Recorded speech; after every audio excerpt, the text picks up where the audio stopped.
Pan world సినిమాలతో భారతీయ cinema స్థాయిని పెంచిన దర్శక దిగ్గజం ఎస్ఎస్ రాజమౌళి ఇప్పుడు కొత్త వివాదంలో చిక్కుకున్నారు. సూపర్ స్టార్ మహేష్ బాబుతో కలిసి చేస్తున్న భారీ ప్రాజెక్ట్ వారణాసి దీని గ్లోబ్ ట్రోటర్ ఈవెంట్ ఎంతో గ్రాండ్గా జరిగింది. కానీ ఈవెంట్నే షేక్ చేసేలా రాజమౌళి చేసిన వ్యాఖ్యలు ఇప్పుడు దేశవ్యాప్తంగా చర్చనీయాంశంగా మారాయి. 100 అడుగుల స్క్రీన్లపై చూపించాల్సిన సినిమా గ్లింప్స్కు డ్రోన్ పవర్ సమస్యలతో సాంకేతిక లోపం తలెత్తింది. ఈ సమయంలోనే రాజమౌళి మాట్లాడుతూ, నాకు దేవుడంటే పెద్దగా నమ్మకం లేదు, హనుమంతుడు మా వెనుకే ఉంటే ఇలాంటి సమస్య ఎందుకు రావాలి అని అసహనం వ్యక్తం చేశారు. రాజమౌళి వ్యాఖ్యలపై హనుమాన్ భక్తులు, నెటిజన్లు తీవ్ర ఆగ్రహం వ్యక్తం చేస్తున్నారు.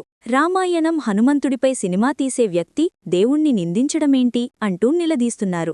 సక్సెస్ అయితే క్రెడిట్ మీది, చిన్న సమస్య వస్తే దేవుణ్ణంటారా అంటూ ద్వంద్వ వైఖరిపై మండిపడుతున్నారు. మరోవైపు కాంట్రవర్సీ ఎలా ఉన్నా రిలీజ్ అయిన వారణాసి గ్లింప్స్ మాత్రం అద్భుతం.